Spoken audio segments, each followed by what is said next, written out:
Muy buenas tardes. Es jueves, son las 4 de la tarde y una vez más se abre el estudio, librería, bar, biblioteca, SDP Letras para platicar con los escritores que están haciendo la historia de la literatura en este momento en México. Sirva pues este bar biblioteca como ágora del pensamiento y más que nunca ágora del pensamiento, porque tenemos el honor y el gusto de tener hoy como invitado a Óscar de la Borbolla. Óscar, salud. Álvaro, muchísimas gracias. Bienvenido. Estoy muy contento de estar contigo. Bienvenido. Salud a todos. Aunque todo el mundo conoce a Óscar, es uno de los escritores más relevantes de este momento. Es filósofo, estudió un doctorado en filosofía en la Universidad Complutense de Madrid, ensayista, narrador, poeta, conferencista. Y sus libros, pues no me alcanzaría el tiempo. ¿Cuántos son? Vi que son como 20, ¿no? Entre ensayos. 27. 20 y tantos libros. Para no las publicaciones, podemos recordar algunos importantes. ¿Traes algunos? ¿Traes los más recientes, las vocales malditas, que seguramente muchos recuerdan porque se estudia desde primaria, ¿verdad? Está Lo han utilizado. La secundaria como libro de la biblioteca de aula. Interesantísima, ¿no? Filosofía para inconformes. Qué buenos títulos tienes, Óscar. El arte de dudar es el último, ¿no? Este es el más reciente. ¿Esta es una novela o es un ensayo? Es una colección de ensayos muy breves que tratan de asuntos que mejoran la vida. Y el futuro no será de nadie. Qué oportuno título, aparte en estos momentos. Óscar, ¿qué eres? ¿Poeta, filósofo, ensayista, maestro? ¿Cómo te describes a ti mismo? Pues, mira, soy como tú y como todos, yo creo, una especie de rompecabezas. Hay una frase muy bonita en La Tempestad de Shakespeare que dice que la vida es una novela escrita por un idiota. O sea, somos autores de la novela que hacemos y la verdad es que vamos hilando según nos van apareciendo las circunstancias y a veces, aunque tengamos una férrea voluntad, algo que nos hemos impuesto como destino, dando traspiés por el camino. Y yo me metí a la filosofía, me metí al periodismo, me metí a la literatura, en algún momento me dediqué a la poesía. He hecho prácticamente de todos, incluso algo que nunca he revelado y te lo doy así como primicia. Exclusiva. En alguna época fui juguero, justamente cuando volví del doctorado en España. De Madrid. Pues mis ingresos eran prácticamente nulos y con mi hermano Mario puse en sociedad, él el capital y yo el trabajo, una juguería y me encontré con que era una actividad simpática porque no es tan fácil hacer jugos naturales. Y hay que, por ejemplo, saber que para hacer una piña colada o un mango colado, que era nuestra especialidad, el coco debe de licuarse junto con hielos. Y además en una licuadora industrial, para romper las piezas del coco, pulverizarlo, pero si no le pones el hielo, se aceda en el momento de licuarlo por el calor. Ah, caramba. Entonces fui aprendiendo cosas. Unos jugos son un filósofo juguero, cocidas y otras son de frutas crudas. En fin, aprendí mucho. Fui juguero también. Bueno, dado que eres ese rompecabezas de todas esas cosas que van desde poeta hasta juguero, como lo han sido la mayoría, ¿no? Borges era un bibliotecario muy famoso. Octavio Paz contaba billetes en el Banco de México. Tú sabes que el mundo de la literatura hay que hacer otras cosas para sobrevivir y poder seguir escribiendo con gusto en este país. Pero ¿cuál es el orden? ¿Qué empezaste? ¿Primero fuiste filósofo, dando clases de filosofía? Mira, siempre escribí desde niño.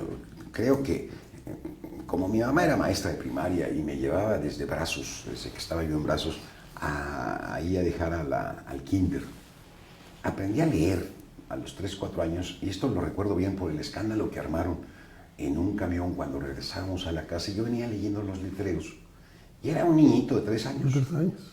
Y lo sé porque en ese entonces cantaban la canción esa de Jorge Negrete, Si muero lejos de aquí. México lindo y querido. México lindo y querido. Y fechándola, pues, era la que estaba de moda en ese momento, yo tenía 3 años. Y ya leías. Y ya leía porque aprendí por ósmosis en el kinder. Después de varios años de repetir kinder desde que estaba en maternal, pues, empecé a leer y mi mamá se enfermó cuando tendría yo 5 años. Y para entretenerla en las tardes le leía un poemario de Antonio Plaza, que he repetido mucho porque ese poeta guanajuatense, juarista, me dejó marcado. Leía poesía desde niño, a veces no le entendía. Imagínate tú cosas así como si mi sueño de sangre realizara y de un tajo humanidad te dividiera y en tu sangre maldita me bañara y en tu sangre maldita me bebiera, mi sed de sangre en el cadalso apago y soy dichoso si a matar me apresto, tu odio sociedad con odio pago, infame sociedad yo te detesto. Sí, como que no era para un niño, ¿no? Mi madre en la silla de ruedas me trataba de perseguir para arrebatarme el libro y yo ya me los había aprendido de memoria y le soltaba una estrofa que siempre la molestaba mucho, en la que decía, eres tú, la fada hermosa a quien rendí mi corazón ingente, bate retro infeliz, vieja asquerosa, negro cadáver de ilusión ardiente, poema de un amor santo y divino forrado de indecente pergamino. Empecé pues a leer poemas desde muy niño y me inicié como poeta. Fui poeta en la secundaria y ya un poeta profesional porque me ganaba la torta a la hora del recreo haciendo acrósticos a mis compañeros. Era una especie de Cyrano de Bergerac marca libre. Pues hacía unos poemas y pues las compañeras quedaban muy complacidas, iban con ellos y yo me quedaba con la torta de frijoles. Claro, pues. claro. Escribí poesía mucho tiempo, de lo cual solamente queda un tenue registro en mi bibliografía actual, que son Los sótanos de Babel. Los sótanos de Babel, que es una compilación de poemas. poemas. Y luego he practicado todos los géneros, pero durante mucho tiempo andaba inquieto por una cuarteta de Antonio Plaza, del mismo poeta Plaza que me ganó mi primer bofetón. Ah, caramba. Mi primer bofetón me lo llevé en la doctrina, cuando me enseñaban para la primera comunión. Yo había leído, si siempre he de vivir en la desgracia, porque entonces murió por mi existencia. Si no quiere o no puede hacerme gracia, ¿dónde está su bondad y omnipotencia? Esta cuarteta de Plaza, pues me ganó mi primer bofetón en la vida. Y algo así como... ¿De una muchacha? No, de la monja que me estaba preparando para la primera comunión. Me decían que Dios era bueno y todo lo demás, y yo le soltaba esto. Y te digo que esta inquietud del sentido de la existencia me asomó junto con el gusto por las palabras y avancé en esa dirección pues toda mi vida, desde niño y hasta ahora todavía no la suelto. ¿En qué tipo de escuelas estudiaste? Son ¿Primaria, 2 secundaria? vocaciones. Sí. ¿Estudiaste secundaria, prepa? Estudié secundaria, preparatoria, pues todo, ¿Y la carrera en la UNAM, no? En la UNAM, en la Facultad de Filosofía y Letras, hice la licenciatura y la maestría en Filosofía. Y ya luego el doctorado, como decías, en la Complutense de Madrid, aunque me quedé doctorando. Te faltó el Qué aburrición hacer una tesis. Prefiero hacer otra novela o dedicarme a otra cosa. ¿Y cómo pasaste de la filosofía a la novela? Bueno, Pues, mira, te digo que siempre había escrito, nada más que escribía para el cajón. Era un escritor de cajón. Durante muchos años me sentía el mejor poeta inédito del mundo. Y lo fui, hasta que tuve el mal gusto de publicar y me di cuenta dónde estaba ubicado mi poemario. Contra otros que sí valían mucho la pena. Pero la verdad es que propiamente me aparté de la filosofía. Dejé este frenesí con el que me pasaba los mejores años de mi vida estudiando las tardes, las mañanas dando clases. Cuando me decepcionó profundamente en Madrid, en la Complutense, a causa del tipo de profesores que tuve. En ese momento todavía eran de la época de Franco. Yo llegué a la Complutense a los 10 años de muerto Franco, pero todavía no se habían muerto los maestros, que fueron los que se quedaron como intelectuales de España. Toda la los demás se vinieron a española México. se habían venido a México, sí. ¿no? Y yo los había tratado acá. Fui incluso ayudante profesor en el curso de metafísica con Eduardo Nicol. Llevé muy buena amistad con Adolfo Sánchez Vázquez. O sea, los filósofos buenos españoles estaban acá, eran cuasi mexicanos. Sí. En cambio, allá se habían quedado aquellos. Me decepcionaron y coincidió con que me entró una devoción por Cioran. Y en algún pasaje de algún libro de Cioran me encontré una frase que terminó de rematar mi vocación filosófica. Dice algo así como que la historia de la filosofía es el desfile de los absolutos fallidos. Entonces ya seguir perdiendo el tiempo con esas frases, para entenderlas hay que pensar un buen rato. Es que si tú te fijas, Platón en el Sofista rompe a Parménides. Eso que el ser es y la nada no es, en el Sofista Platón endereza, la nada sí es en algún modo. Luego Aristóteles rompe a Platón cuando le muestra que el mundo de las ideas, el fundamento que está en el topos Uranus, más bien está metido en cada cosa, que es la sustancia. Y se van en una especie de asonadas epistemológicas, de golpes de estado epistemológicos, refutando unos a otros. Con el tiempo. Con el tiempo, cuando remontas la historia de la filosofía. Incluso de alumno a maestro, ¿no? Como siempre de alumno a maestro, sí. Y finalmente no se ha llegado a nada. Seguimos con las mismas preguntas, ahora un poquito más perfiladas, pero las respuestas siguen sin poder satisfacer este apetito por encontrar cuál es el sentido final de la vida. Se han dado muchísimos, es más, el popurrí de verdades filosóficas o de verdades religiosas, pues es amplísimo. Claro. Y cuando uno tiene, pues, ganas de convencerse o es muy dócil, se matrimonia uno con cualquiera y con esa vive feliz el resto de su vida. Pero en mi caso, la inquietud era la duda que me ha perdurado hasta ese libro que tienes ahí, El arte de dudar. Ah, El arte de dudar. Qué título espléndido. Cuéntame un poquito de este.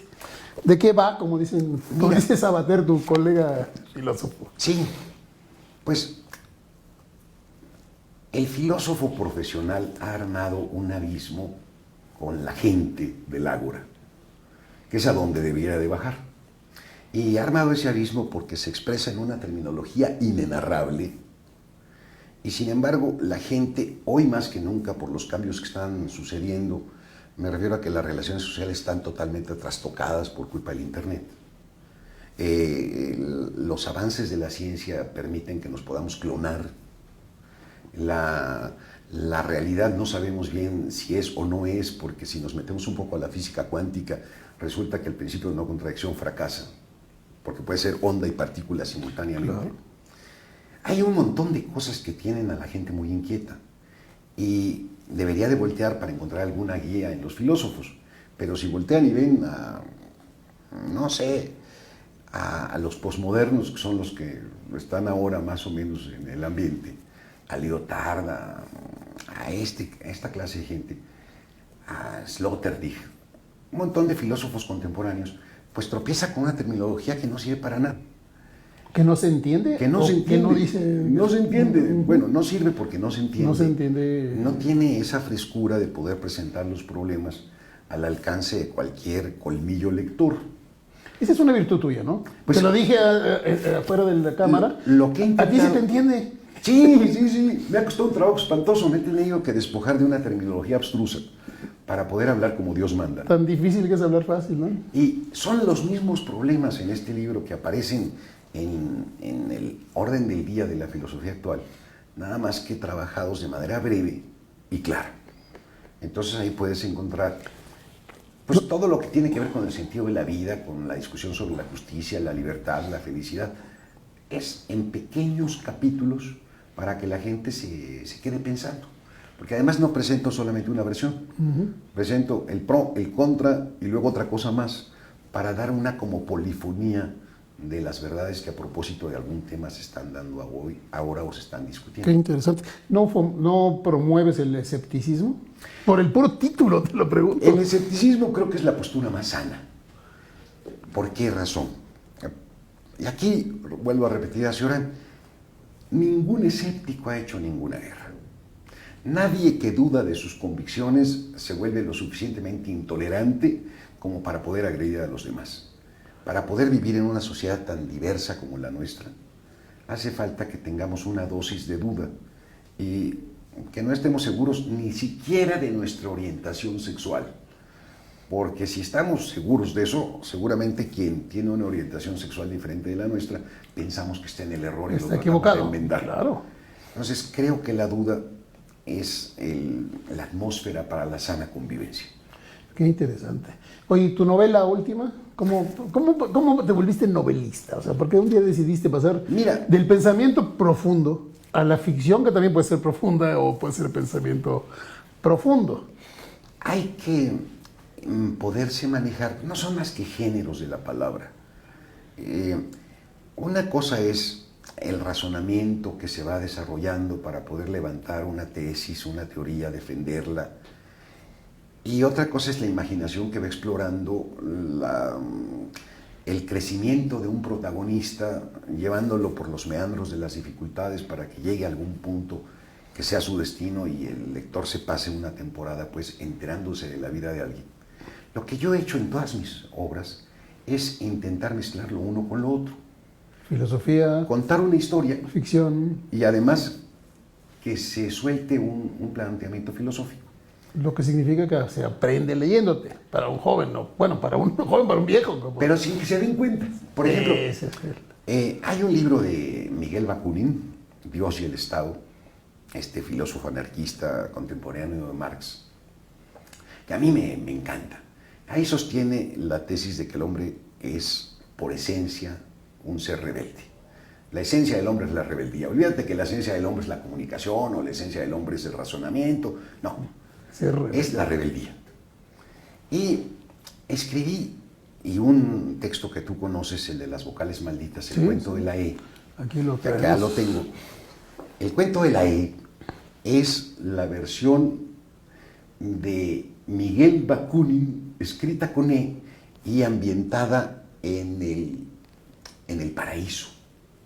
Hay un momento... Es la primera rebeldía, es de Adán y Eva, sí, ¿no? Sí, sí, son los primeros rebeldes. Hay un momento en el que dice el hereje rebelde, cuando ya expulsan a los protagonistas: espérense, serénense, perder el Edén es el destete, el jefe es endeble, depende del creer, del tenerle fe, estrenen el entender rebelde, bésense, deséense, desde este mes se pertenecen. Bueno, esta tesis es, si no literal, porque Bakunin escribía con todas las vocales, sí el meollo del planteamiento bakuniano en este libro.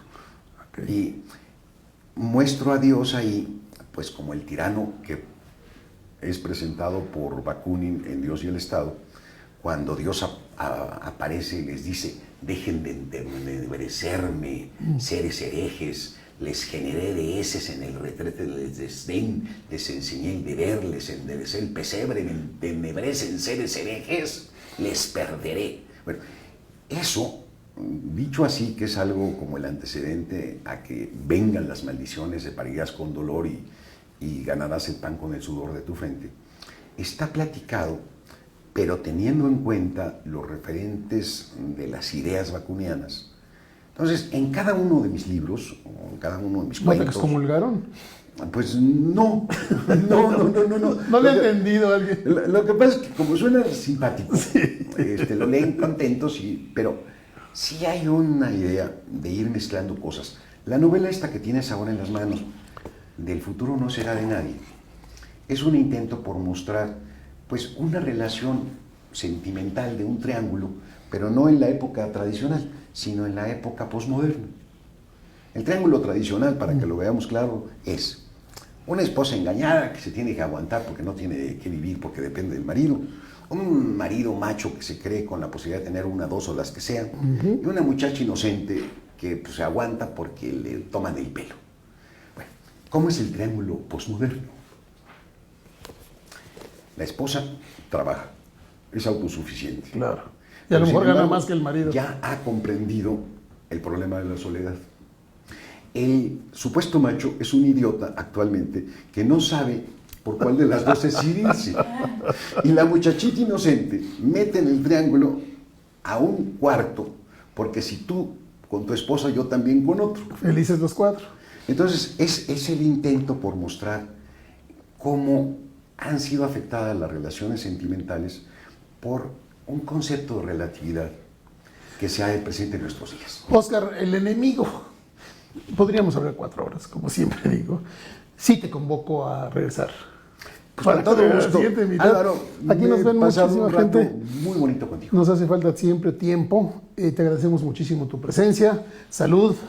Que se vea que el bar está volviéndose en ágora, ¿eh? Ya verás qué bonito sale. El próximo jueves tenemos como invitado al novelista que me encanta, para ti, Alberto Ruiz Somos Sánchez. buenos amigos, un saludo para él. Qué bueno.